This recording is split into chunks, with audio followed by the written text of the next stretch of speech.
d'accord de Louride pour vous accueillir à 8h moins 8 minutes sur votre Télématin, bien sûr. Bonjour Marie. Marie qui est avec nous parce que vous avez rencontré la présidente estonienne à laquelle on va s'intéresser ce matin. Elle a été élue en 2016, une personnalité assez étonnante, assez méconnue aussi et qui vous a confié quels étaient ses défis. Oui, entre autres pour une toute petite ville qui s'appelle Narva. Cette petite ville, elle a juste 56 000 habitants. Elle se trouve tout au nord de l'Estonie. Elle est vraiment à la frontière russe et 80% en fait, des habitants sont russophones. En fait, l'Estonie, quand elle a regagné son indépendance en 91, après 50 ans d'occupation, eh bien, les ouvriers sont restés dans cette région. Et aujourd'hui, cette ville, elle est quasi ruinée en fait, suite à la faillite des industries et elle a plutôt mauvaise réputation. Laurent. Donc c'était une évidence pour la présidente de l'Estonie que de faire quelque chose, de se rendre sur place.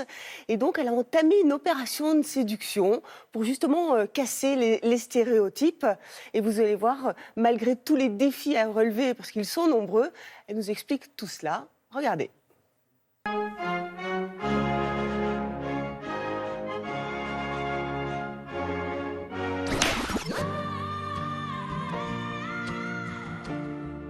Madame la Présidente, vous êtes une femme surprenante. D'une part parce que vous êtes la première femme présidente en Estonie, je le précise bien.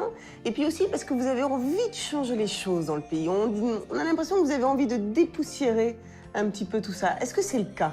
En fait, oui, en Estonie, je suis la première femme présidente. Mais si on regarde nos voisins, Finlande, Lettonie, Lituanie, tous les pays ont eu déjà les présidents femmes. Donc, il n'y a pas de nouvelles dans ce fait que moi, je suis une femme.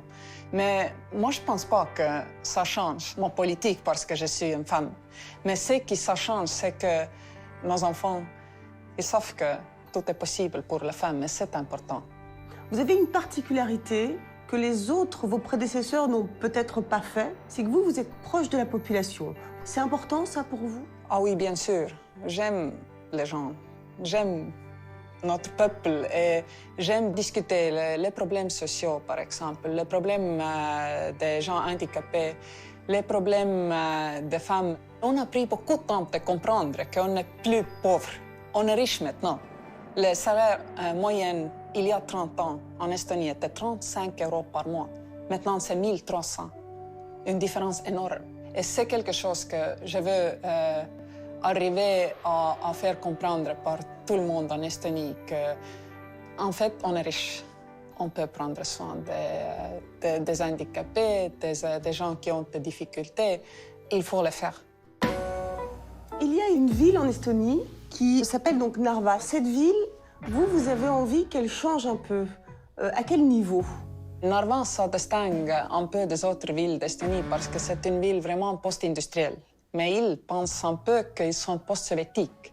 C'est ça, en fait, vous voulez changer son image, parce qu'en fait, elle est à la frontière aussi soviétique. Il y a pas mal de défis, il y a le chômage, il y a une population vieillissante, c'est tout ça que vous voulez changer?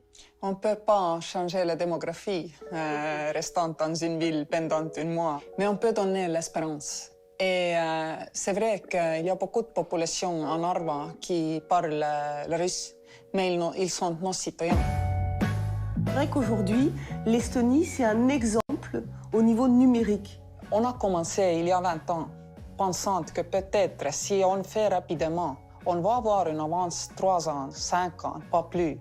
Mais on n'a pas pensé que ça va durer, que notre avance va durer pour 20 ans. Ah oui, vous ne pensiez pas que ça deviendrait aussi important?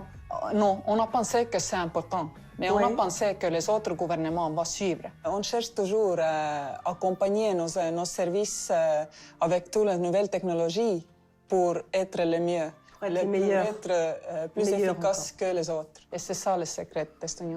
Merci beaucoup, Madame la Présidente. Vraiment, merci. Merci. Gros enjeu, Marie, pour un petit pays. Alors, tout petit pays, effectivement, 1 300 000 habitants, ça représente 1/12 de la France. C'est vraiment là, ça représente la superficie d'une C'est 45 000, petite région. oui, 45 000 km², c'est une des 12-13 régions de France. Voilà, donc... Le numérique. Le numérique, pourquoi le numérique? Alors, là, c'est un sujet vraiment à part entière. On en reparlera dans un prochain reportage parce que le numérique fait partie intégrante de la vie quotidienne des Estoniens. C'est clair. En fait, c'est peut-être un petit pays, mais c'est aussi c'est un pays qui est grand dans la façon de s'être renouvelé au niveau numérique en à peine 30 ans. Aujourd'hui, c'est un modèle et tous les entrepreneurs du monde entier en rêvent.